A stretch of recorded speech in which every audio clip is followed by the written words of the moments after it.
If you love talking about cats, but your friends and family are kind of over it, this is the podcast for you.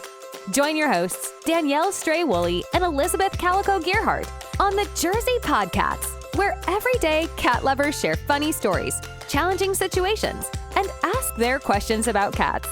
All right, let's get right into this episode. Good dog. Mojo, you're such a good boy. You're such a good boy. Okay, I know we should be introducing Karen, but we have to get our priorities straight here. Please introduce us to that adorable kitty cat in your lap.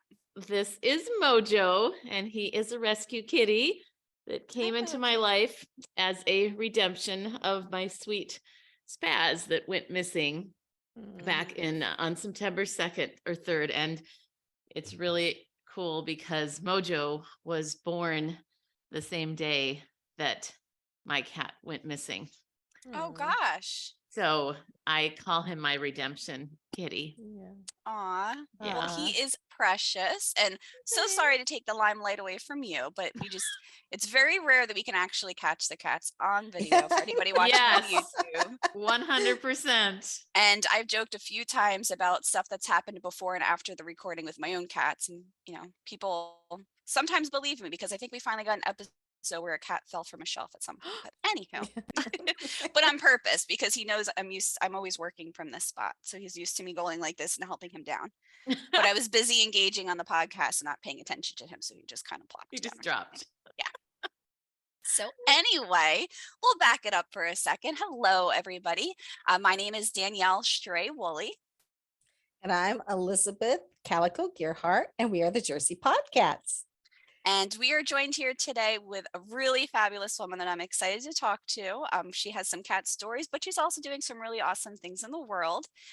Would you like to introduce Karen, Elizabeth? Sure, I would love to. So Karen was on the Passage to Profit show that I co-host with my husband, Richard. It's a syndicated radio show, and she's empowering women. And the reason I invited Karen to be on this podcast is because she's got so much positive energy. And she's so much fun to talk to. And she has really great ideas also for communicating and making your point get taken the way it's supposed to. And her wealth of knowledge is profound. And so I really just want to have fun with her today because she's a cat person too. So Yes. Let's have fun. Let's talk about cats. Let's do it. So before we dive into a couple of stories, and I almost want to say lessons, just from, just the pre-information we were chatting about. They're not just stories, but some lessons I think that people will benefit hearing. I want to just check in because this is our shtick. We like to check in and see how is Max going, maybe just a short version of how things have been going on with your kitty cat, Max, Elizabeth. I will keep it short and sweet. So I had a major breakthrough. As I told you, Danielle, I managed to get a stool sample, which I've been trying to do. I locked him in the sunroom with a ton of food and water and didn't let him out till he gave me the stool sample. So people who haven't been listening are probably tuning in right now like, what did I just get myself into? So I took that to the vet. So we don't know why he keeps scratching his face. He was so miserable and throwing up all the time. I just quit all his medicines, except for the one that is supposed to be the anti-scratch medicine.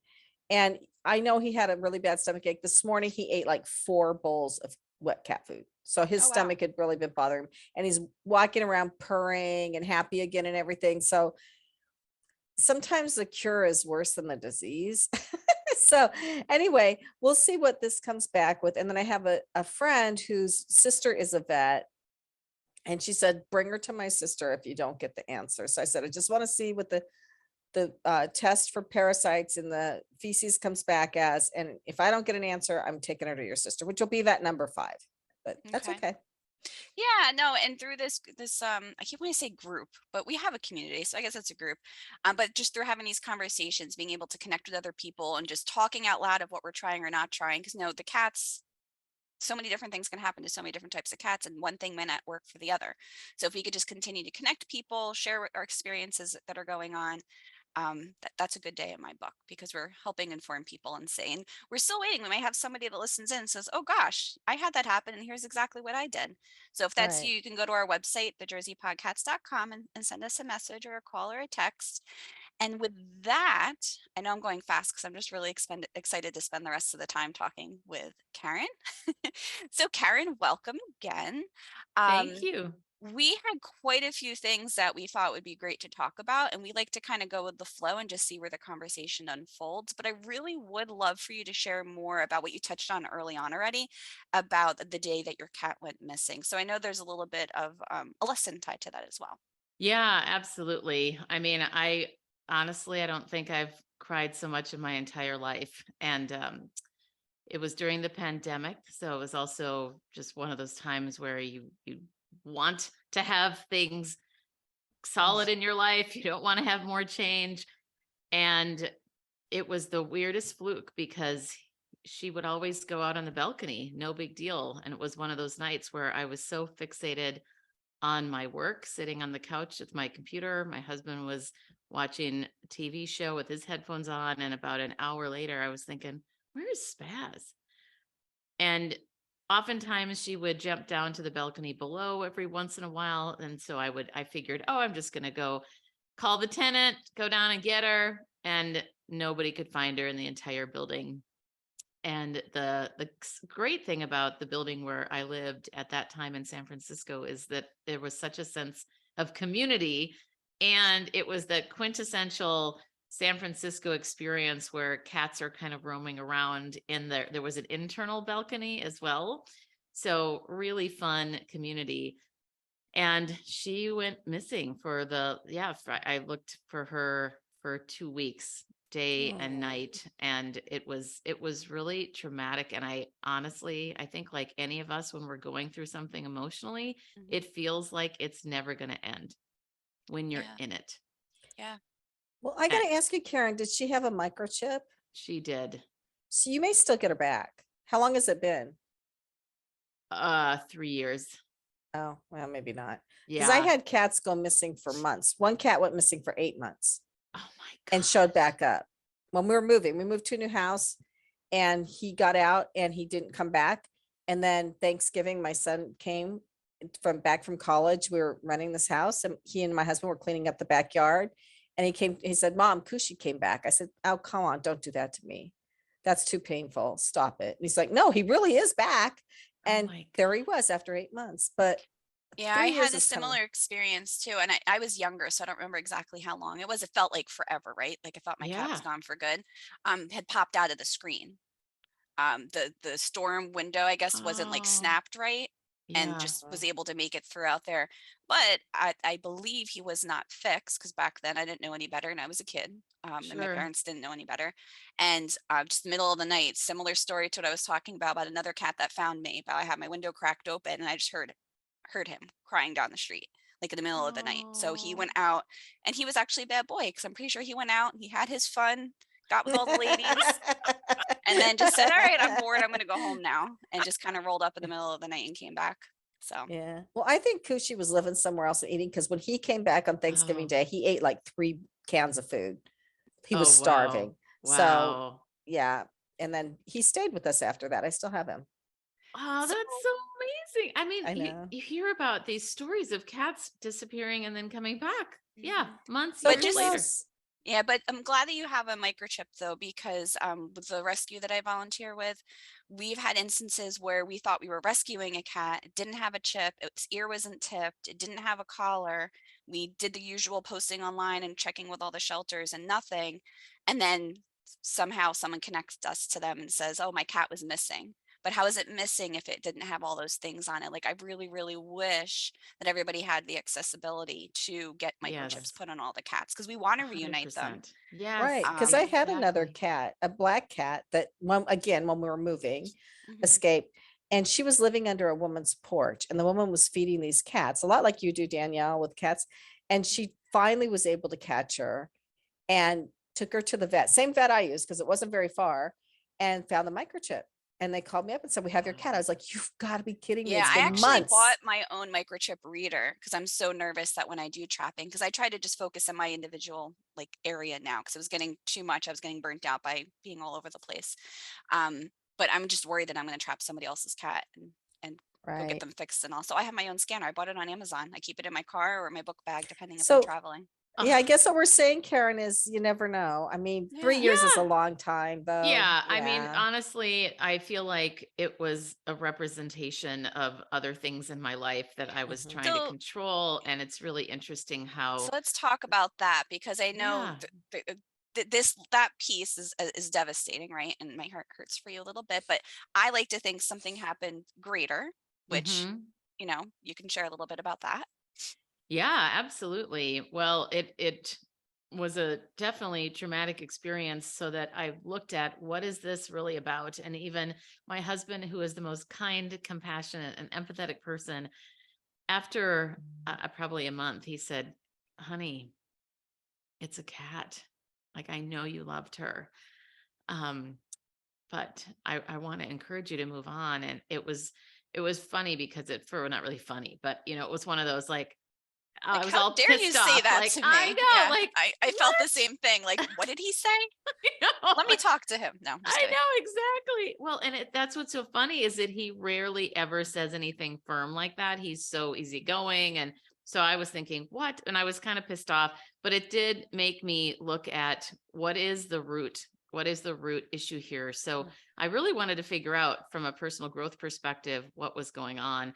And without getting into a lot of detail, it really was about, hey, it was some representation of control, which is another issue in my life. But the redemption part, which I find so fascinating, is that because I volunteer sometimes at a cat rescue, and they will tell me when they have kittens in the house, "Do you want to come and socialize with kittens?" I mean, what could be better than that? Yeah, like, who's gonna We say have, no to that? yeah, we have 16 kittens. Can you come and hang Aw. out with them? So I went, hung out, and that was a couple months later.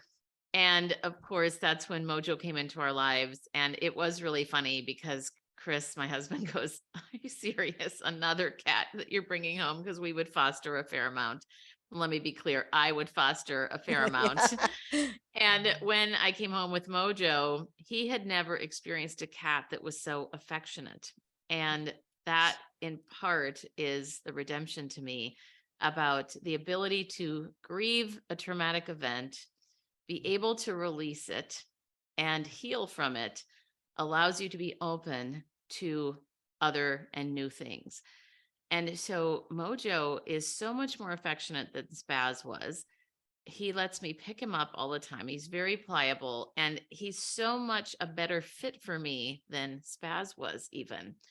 And at the time I would have like hearing myself talk now, at the time I would have been mad at myself. Like, how can you betray Spaz and all of that? But I really believe that he's like this redemption kitty. And I'm not, it's funny every once in a while I go, "Are you?" Because he has some of Spaz's qualities. So then, of course, I go, "Spaz, are you in there?" Well, I Uh, think your point about being able to put something in the past to allow yourself to move forward Yeah. and to be able to recognize in yourself that, yes, it was traumatic and it was horrible, but it's past and my life, I cannot let it affect my life now. Yes. That's really important. And there's a book that was on the bestseller list for a long time, probably still is. It's a nonfiction book, The Body Keeps a Score Yes. by Bessel van der Kolk. Did you read that? I didn't read it, but it's on my I going list. on I my know list. it's Yeah, I amazing. actually it's about trauma. I read Yeah. the whole book and then Wow. he's in Boston. Oh, So is we he? actually went and saw him we went to a workshop where he was the main speaker. And we were talking to one of the people that works with him and the guy said, "You read the whole book?" And I was like, "Well, yeah, not all at once."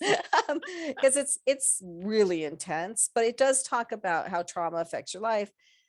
And so when I saw the title, I thought, oh, it's going to be another thing like, oh, if you don't eat enough vegetables your whole life, you're going to die, But no, it's about how trauma gets trapped in your body and ways to Yes. get it out of your body so that you can live a better life and not keep having these things haunt you from the Mm-hmm. past. Mm-hmm. Yeah. And that was really brilliant that you were able to do that and move forward from losing Spaz.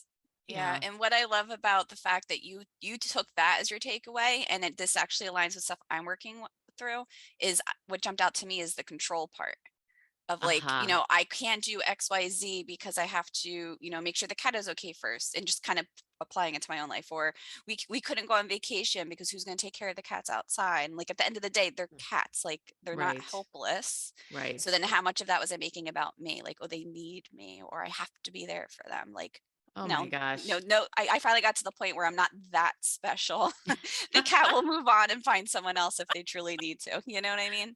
Yeah, well, that's exactly it, isn't it? I mean, and my husband's what at first when I was mad at him for saying that, what I worked through and in conversations with him, it really was about his observation about me letting it totally consume my life Mm-hmm.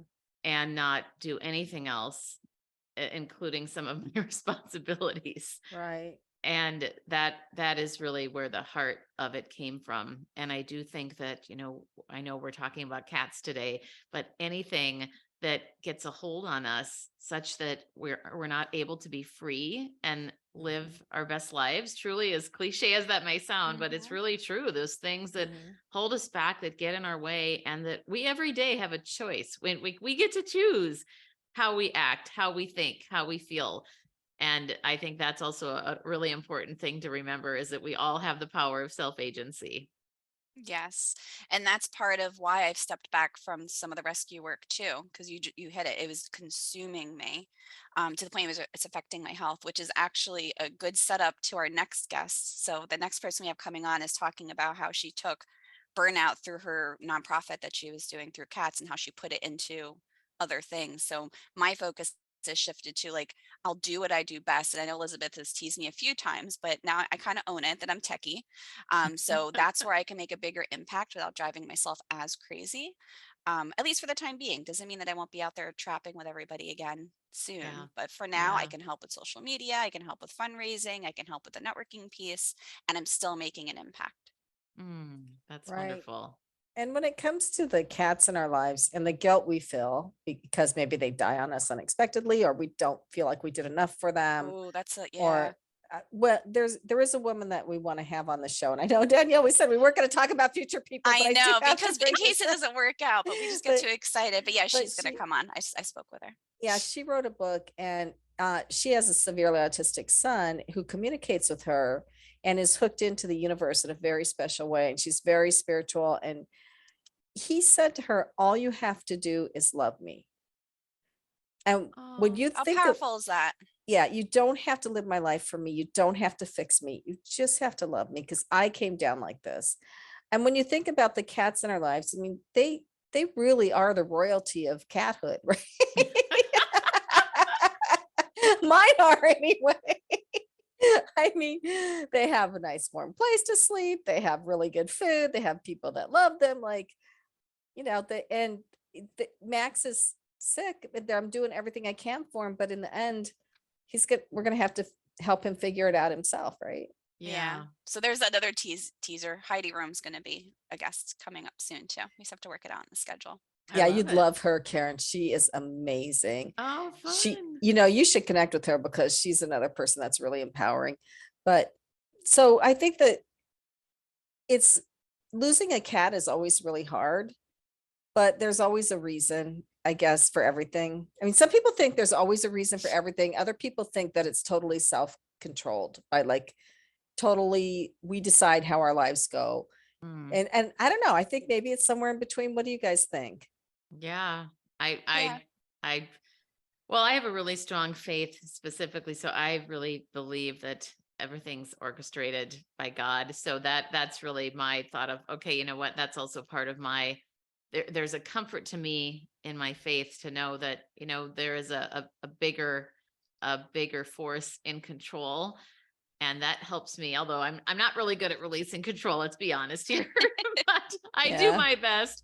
And yeah, I think what I think is fascinating about just at this conversation is that there is definitely a theme of loss for me related to cats, but it's always related to something bigger, because I had mentioned our building that had cats galore in it, but every one of them was owned by a person where they would go home to.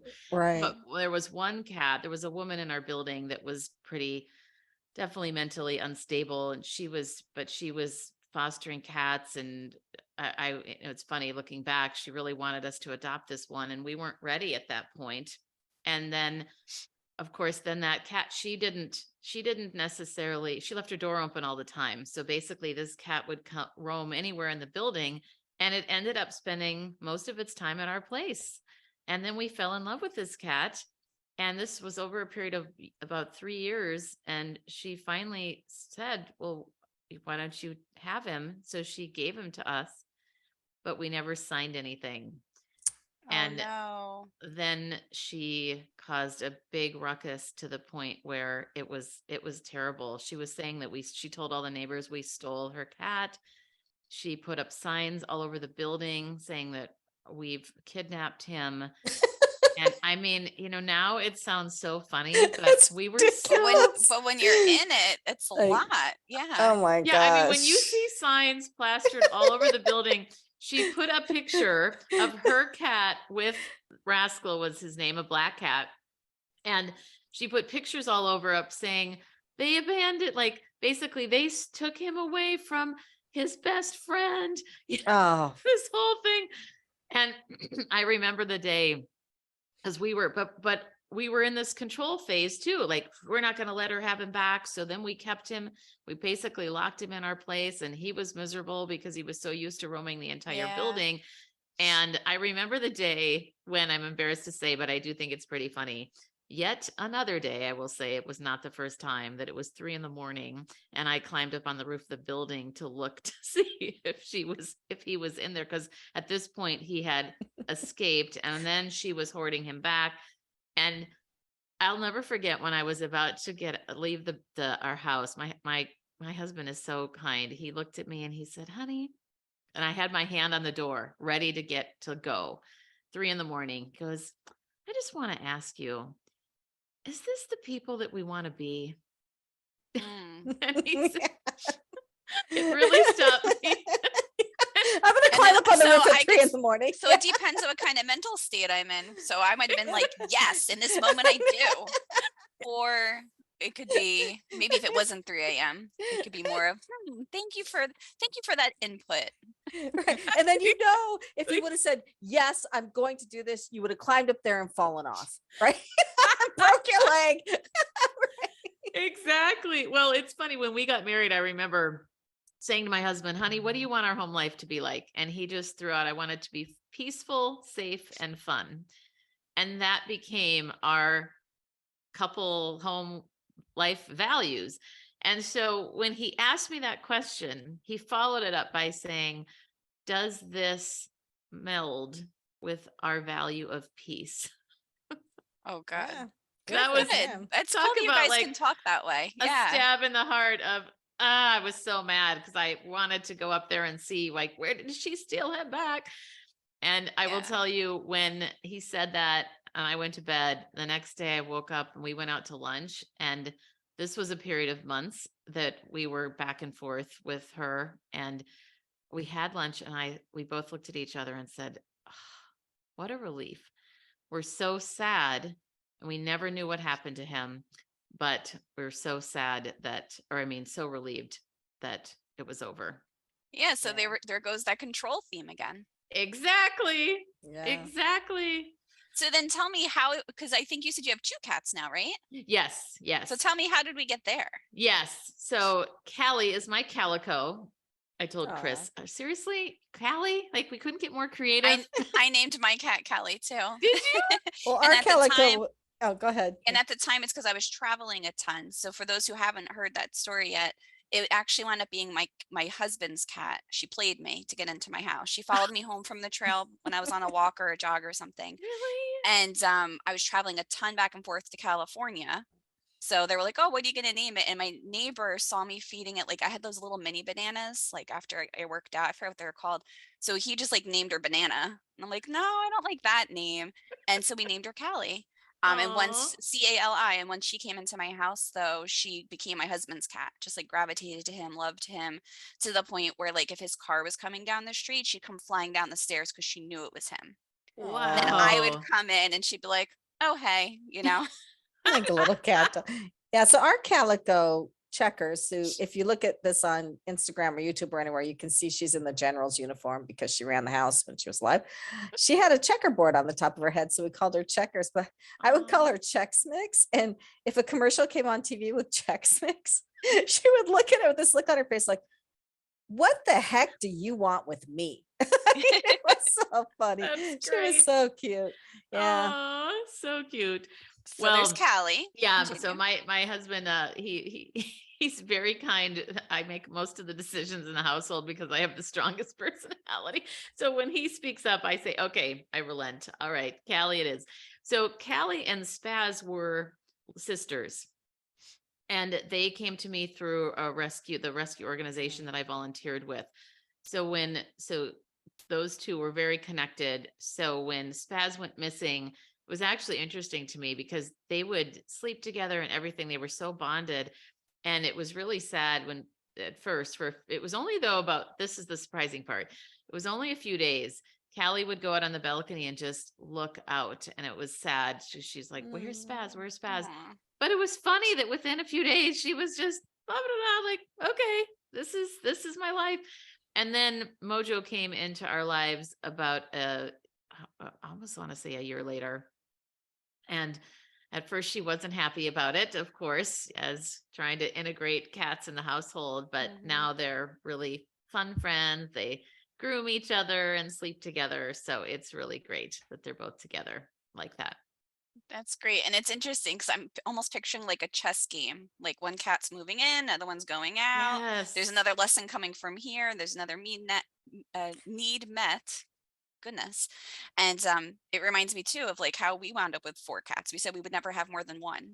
Oh my And so- gosh. but it's because, our heart was broken because our cat was sick. Mm. Callie wound up passing a couple years ago. I kept saying last year on a couple other episodes, but the pandemic's been 10 years long, it feels like. So it was a I couple know. years ago. Yes. Yeah. And then I also had 2 traumatic things come up for me personally. So I was looking for something like, okay, I'm going to Yeah. volunteer more. It's going to be the way I help. And then we accidentally, air quotes, foster failed. We had a couple successful fosters, but I just grew so attached to these. And it was just those things where if I hadn't been there that day, the cat would have died. And then, if I hadn't brought him in, and Oh. I even went away for a couple of days. So my husband took over on foster duties, and he had a wound on his back that had gotten infected and opened up. So we think he had gotten attacked before we saved him. And it just split back open. So I'm like, oh, he can't be adopted now. He's got to stay in this silly little cone. And we just grew so attached to him that we wound up keeping him and the other cat as well. So they're now out off the streets. It freed up 2 more spots in the other foster location. So they were able to go back to the same spot and able to bring in more cats. And one of them we found out too was very sick and probably wouldn't have made it. So it's just like, it's something I can almost see myself getting addicted to doing. And that's why I had to stop, because it's like, oh, it's one more. Oh, it's one more. Yes. But I feel like we have like a good balance now of like, I just couldn't handle more than 4, especially with the outdoor strays that we take care of too. Oh yeah, that's a lot. That's a lot. Well, I remember after Spaz went missing, about a month later, I was just in air quotes, looking at the rescues in Wink, the wink. neighborhood and found this beautiful, I love Siamese cats, and it was a lynx point, darling little kitten. So I went, of course, just to check it out. And that was another really powerful, very short lesson within 2 weeks. Took the cat home, but also I'd never experienced a cat with this much energy, because even in the room where you go and meet and greet the cat in the shelter, she was jumping like 8 feet in the air, trying and scratching at the door, trying to get out. But then when I would hold her, she would purr, but then she would hide, and then she would jump. And I was told that she was a stray. So she was, or feral. Still socializing then, yeah. But yeah, exactly. And so we only had her for 2 days. And I tell you, we put all the barricades you could imagine in place to make sure that she was not going to get out. And then there was this little window that had slats. She got out. I couldn't believe it. And Oh it my was God. again another 4 a.m. My husband comes into the bedroom, and he had gotten up to the bathroom. He goes, I think I saw something out the window. And I said, no, we've barricaded everything. And it's just that little window way at the top. And I couldn't believe that she got through that little slat. And then there she was. All of a sudden, we turn on the light. She looks in. I run out on the balcony, which is a long shared balcony. And I'm running, frantically, half asleep, about to get her. And then I see her put her paws down like she's going to jump. She jumps down like a 30 to 40-foot Oh balcony gosh. My stomach and just dropped. lands on the cement.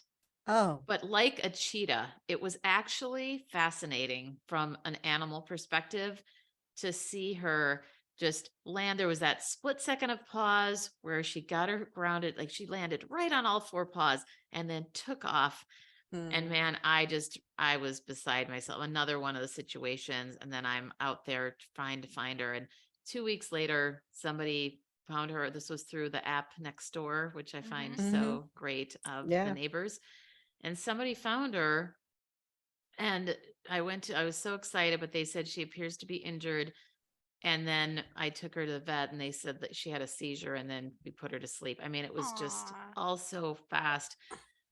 But again, another experience that you can't control things. And I don't know. I think Well, I was just And then always not looking feel for. guilty about it because you Oh, did all eh. that you could possibly do. Yeah. We're Well, human.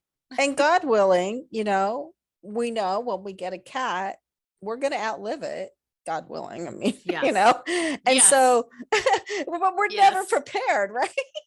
I know. It's like, Well, I mean, and this is another thing too, for anybody listening. One of the lessons I learned from that experience, there's multiple more emotional lessons, but the very practical lesson is when I of course I'm emotional, like, yes, I want to save. This was during COVID, so I couldn't go in.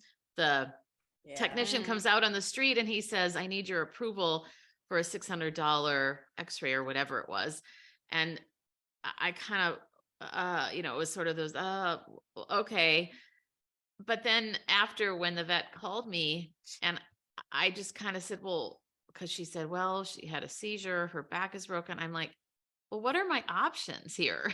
Mhm. And at that time, I wish I had asked that question earlier, because they didn't tell me until after the x-ray that I paid for. Not to say that it was about money, but it was more the principle that, Mhm. wow, if she was already in that situation, I don't think I would have paid for the x-ray to say, Yeah. hey, like, let's put her to sleep if that's the Yeah. best course for her. Right. Now, on the other hand, if I hadn't paid that money, I wouldn't have known that her back was that messed up. So there's a lot of things you could say to that, but I did feel like if that ever happened again, I would ask first, what are the options, rather Yeah. than just somebody saying, I need your financial approval. Well, and we talked about some of that kind of stuff earlier on at show where like somebody was told to do all these drastic things to her cat to keep it alive. And she's like, no, I'm not going to do all Mhm. that. And her Mhm. cat lived anyway. So, Really? yeah. And so it's kind of like cats have an incredible ability to heal themselves. And I think we Yeah. forget that. And we do need to treat them sometimes, but like your husband says, it is a cat. I mean, when Checkers was 14 or 15, they wanted to cut her open and remove some lump on her, a tiny little spot on her lung. And I'm like, no, Mm, she's an older cat. That would be torture to her. She wouldn't understand yeah. what you're doing. And she doesn't really need it. And I don't, so she lives till 20 and she's miserable and hates me the rest of her life. Right. Mhm. So, and she lived to 16. So, Wow. yeah, I And mean, you loved the heck out of her too. So you did your what, job. and We'll she just had a keep good quoting life. Heidi. We're gonna have to pay her royalties Yeah. at some point. And she loved her life. She got to eat whatever she wanted. She got to go out in the backyard and sit in the sun. She got to Aw. terrorize the other cats and put them in their place. So, Yeah. cat Um, heaven. Yeah, and I mean, we are having a great time. We so appreciate you being here, Karen. But before we wrap up, I would love to have you share a little bit about what you're doing in the world, because part of what our show Mhm. is about too is highlighting people doing awesome things or making a difference, or a nonprofit that they're really, that's near and dear to their heart. So maybe just connect with everybody a little bit, tell them how they can connect with you, and I'll Sure. stop babbling. How's that? You're not babbling. I'm a recovering rambler myself. Not that you were rambling. Excited, you can tell. I'm just like, but that is one of the things that I help people with, is how to stop rambling and get to the point.